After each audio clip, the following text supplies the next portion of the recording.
So minimum investment, maximum gains. So this is a little bit of a different subject, and my concepts on this have altered over the years. So a lot of us want to start an optometric practice.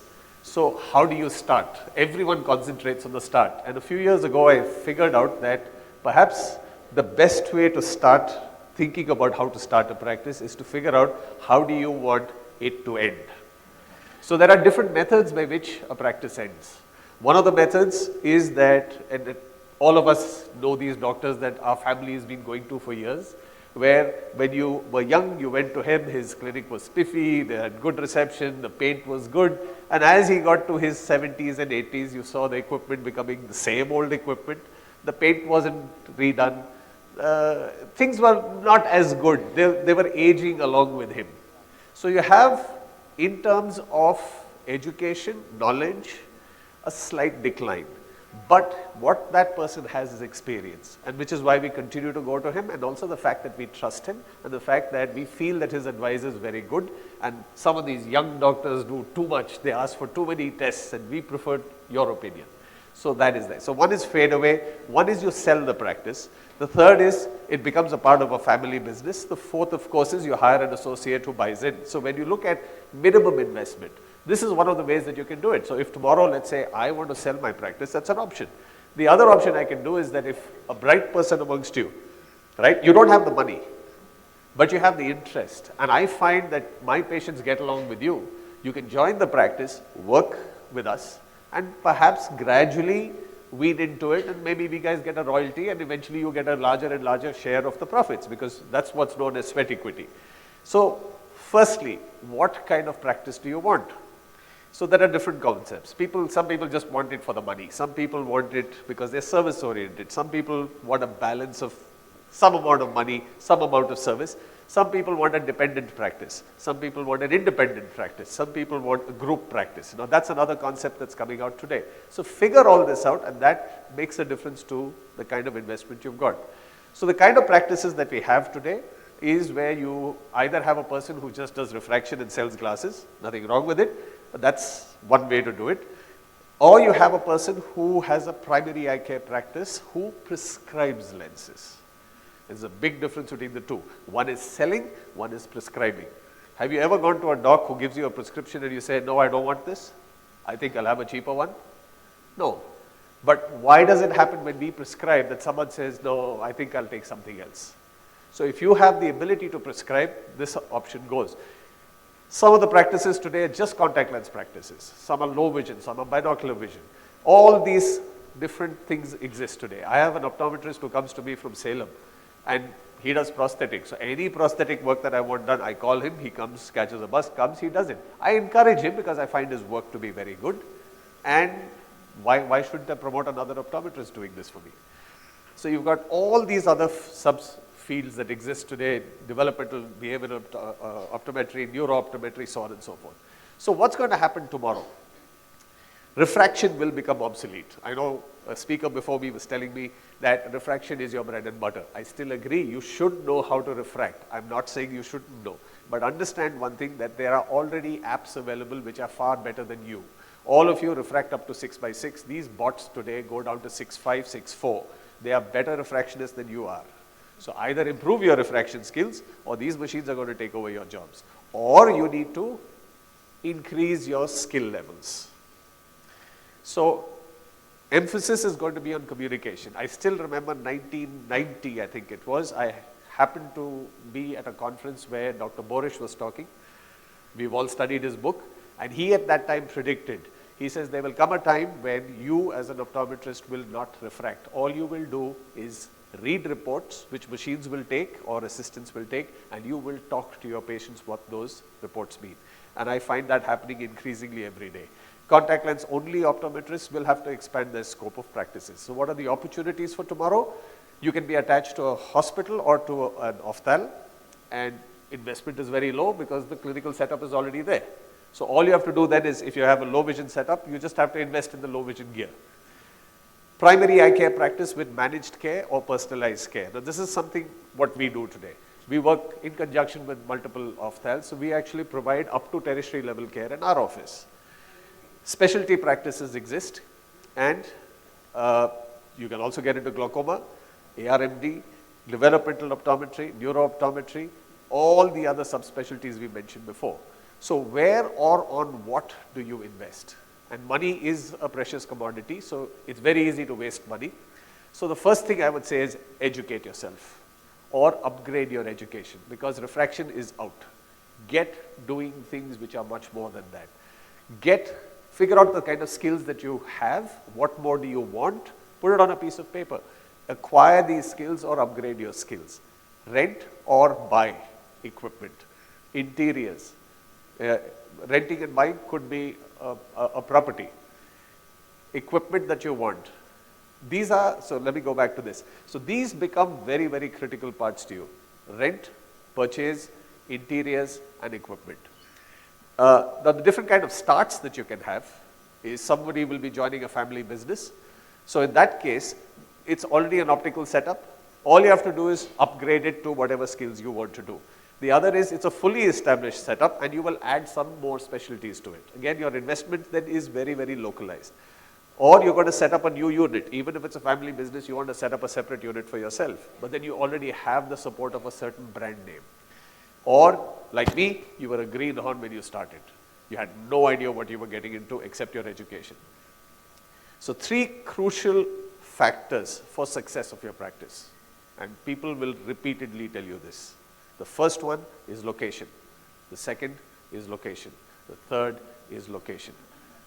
It makes a difference. It makes a huge difference where your practice is located. So the kind of location that you should look for is target your demo. Now, why am I talking about this in an investment talk? Is because today there are agencies that you can pay to get this data for you. So get your demographics, quantifiable statistics which are given of a given population. Now, if I am an only Tamil speaking guy and I don't know English, I cannot be sitting in Delhi and working. It's not going to happen. I need to be able to communicate with people. I'm a Sikh. I hardly spoke Punjabi, but I heard it being spoken at home. I learned Punjabi in my clinic because I had a bunch of old ladies who came in, who used to come with a translator, invariably a daughter-in-law, and she would say a long complaint, and the daughter-in-law would say, she's got a headache. And I would give a long answer, they'd say, everything is okay. And the moment I realized that this whole miscommunication was going on, and I started speaking in broken Punjabi, they just said, Sada Munda hai, and they brought in another 10 old ladies.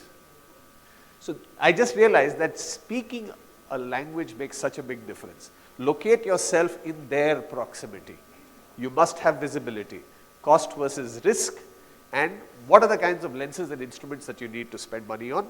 Look at it from a very simple perspective. What is needed, what is desirable. So I need a slit lamp, right? I might like a Hag Straight slit lamp. I would love it. Can I afford it? I can buy 6 or 10 slit lamps for the cost of one Hag Straight. So if I'm not a corneal specialist, I don't think I really need that right in the beginning. Functionality versus impressibility. This is a function that we used to call sex appeal in the old days. Actually, a doctor in Canada told me about this. I wanted a phoropter, and I wanted a Bosch & Lomb phoropter because I thought it looked really nice. It's simple front. It's got nothing on it. But the AO variety of phoropter had the prisms and it's a very bustling muscle type of a thing. So he said, take that one. I'm like, why? I like this. This is simple. It does everything, but it just looks so simple. And he says, it does the same thing. Which one do you think a person who doesn't know what a phoropter is, which one will impress them the most? That's what he referred to as sex appeal. And I kind of liked it because if an item can do the same job, but one looks more impressive, do that, buy that piece. So return on investment versus indirect impact versus intangible. So what do we mean by this? So there are many times you might have a piece of equipment in the office which means nothing to you. It doesn't really give you too much data, but the patient is so impressed by it that he will go and say, oh, you know what, they took a picture of the inside of my eye. I can see the fundus. I have got better resolution than any camera has got, right? And I've got 3D vision. I don't have stereoscopic photography freely available. They're very expensive. But if I have a simple iPhone or a phone, Android phone connected to a 500 rupee adapter, clicked onto my slit lamp and I click a photo and it shows up on a screen, they talk about it. Ask yourself, do I need it? Do my clients, patients need it? Does it make me do my job any better? Does it impress the patient while it is being functional? Can I afford it? Is it cost effective? To me, probably this is the most important slide I've got out here today. This is a very, very critical thing. I'll repeat it again. Do I need it? Ask yourself this question. Do my clients and patients need it? Does it make me do my job better? Does it impress the patients while at the same time being functional? Can I afford it? So how do patients choose you? So these are stats which have been shown. The most important reason is high level of medical treatment. Second is good reputation. Third is advanced medical equipment.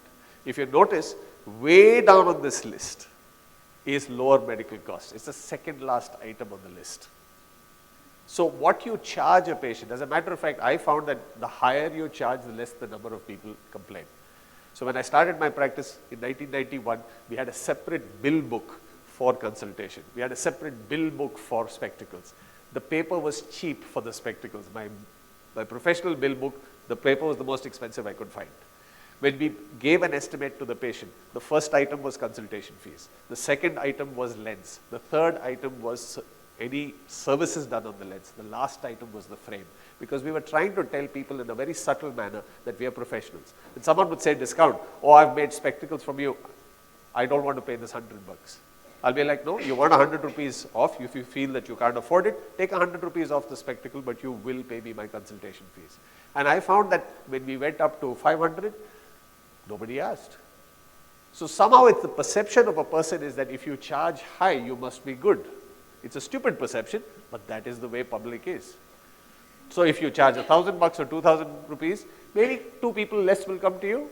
But if you feel, or if the patient feels that you've actually done them service which is worth that amount of money, they will never ever question you. So how do you stand apart? So based on all those stats, those 3 things, the level of medical care, the reputation you've got, and the advanced medical equipment that you've got. So there are 3 levels of practice. You've got the basic, intermediate, and advanced. And of course, this current, whosoever worked on this, I'm so grateful for them that the Allied and Health Services Sciences Bill has been passed. So the basic practice is what it looks like this. So I've got a question for you guys here. We all use the Snellen chart, right?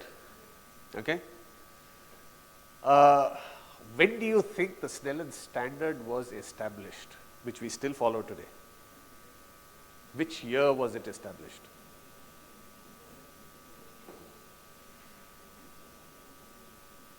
I can't hear any numbers. 1863. Did you have a cell phone then? No. Did you have a TV? We still follow the same chart. If you look at a clinic from 1900s, it looks exactly the same as 90% of the clinics today do. There is no difference. But our visual needs have changed. So if you're still stuck on that, God help you. Second, this is a slightly more intermediate sort of a clinic. And this is what I would call as an advanced practice. Now, also understand, just because you've got a machine doesn't mean anything. I know lots of people who've got great machines in their office, but they don't know what to do with the data. At some point, the human mind has to, so for example, I've got a friend of mine who's got a lovely OCT machine. He spent 80 lakhs on an OCT machine. So the other day he called me and he said, I've got this patient, I'm sending him to you. He's got low vision, or sorry, not low vision. He says, this guy's got glaucoma, I'm sending him to you for something. I had a look at the OCT. The OCT showed all red zones, right? He had a 0.8 cup, right? His fields are normal. But he has been put onto glaucoma treatment. It's ridiculous. So if you rely too much on machines, remember, there are issues that happen. So these is a little bit of a chart that's been made out. I hope this is legible to you. So we have got things which are mentioned on the basic list, the intermediate list, and the advanced list. So for example, when it comes to a vision chart, you have a Snellen box chart in the basic thing. You can, in an intermediate practice, you can have a self-illuminated chart. You can also have it somewhere else. I, for example, still use a very old box chart, but I have a story behind it. So when someone says, oh, why don't you use the new charts? I'm like, Do you know this is India's first motorized chart? It was actually a demo piece, and I think Aditya was there with me when we picked it off the wall. Baliwala had it for a conference that we had gone to, and it was there, and I said, I like the chart. It was India's first remote control chart. And I said, I want it. And the guy said, do you have money? I said, no. So he said, okay, come and take whatever you want at the end of the conference. So I went, we were staying at Andheri. We went down to this conference hall at 6 o'clock, picked up the chart. I picked up a tonometer. I picked up a lens set. Nothing was paid for. He just trusted me, went back home. I was third year student at that time, and it was in my bedroom till I started my practice, and it's still with me. So there's a history behind that chart as far as I'm concerned, and I spoke to Zahir some time back and I told him, by the way, that chart is with me. So there are multiple things you can do here. You can have, in an advanced clinic, I would obviously try and do contrast sensitivity also. Intermediate levels, you can have retinoscopes. I think I will still use a retinoscope no matter what happens, for the simple reason I'm not only looking at power. I'm looking at media clarity, I'm looking at the kind of reflex. It gives me half a diagnosis, even if I just tweak it once or twice. So if you go for a highly advanced clinic, when it comes to refraction, you can even go into aberrometry and stuff like that. There are enough setups which are available. Contact lenses again fall into a very similar thing, advanced and basic, advanced and intermediate. Now, when it comes to an advanced practice, I would say PD meters become important. So you can have, when we started out, we used to have scales, then came the PD meters. Then you have the more advanced systems which measure your center of eye rotation and visu fit and so on and so forth. Eye terminal goes. So all of these tend to happen. Now, I find that if you take a photograph of a person, it makes a big difference. So fundus photography is today very easy to do on a slit lamp also. Having a separate fundus camera with a green filter is ideal, but it starts becoming very expensive. Very inexpensive today is to get one of these telescope holders. They cost, I think, about $500 on Amazon today, and it just attaches a phone and sticks onto your eyepiece.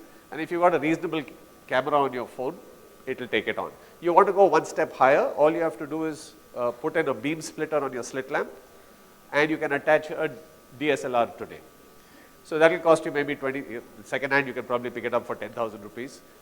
So attach it to a computer which you've obviously already got. So you can multiply your effects. So you get wide field fundus photography, anterior segment photography, everything comes into that.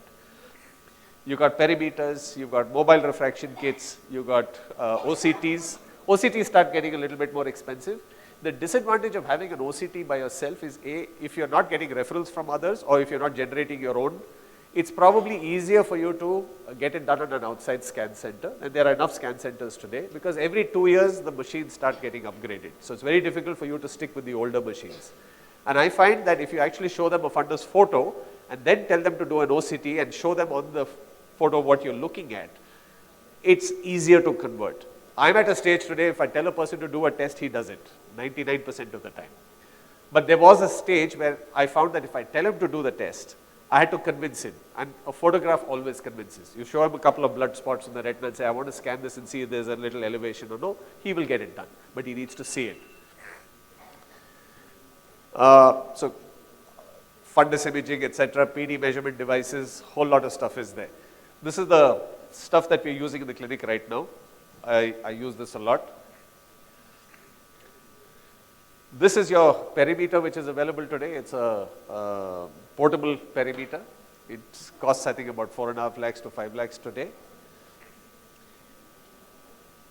These are your non-mydriatric fundus cameras which are available.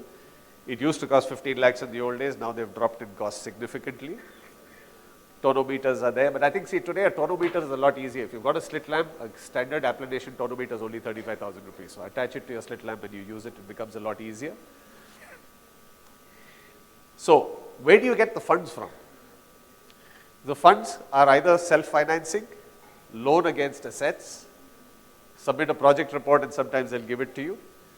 So look out, because sometimes they give you an interest holiday period, and what are the collaterals that you need to give.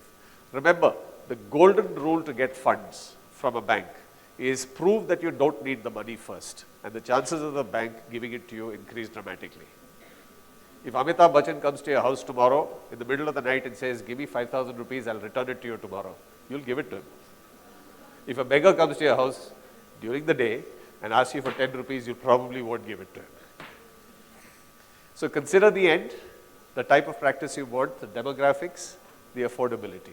Thank you.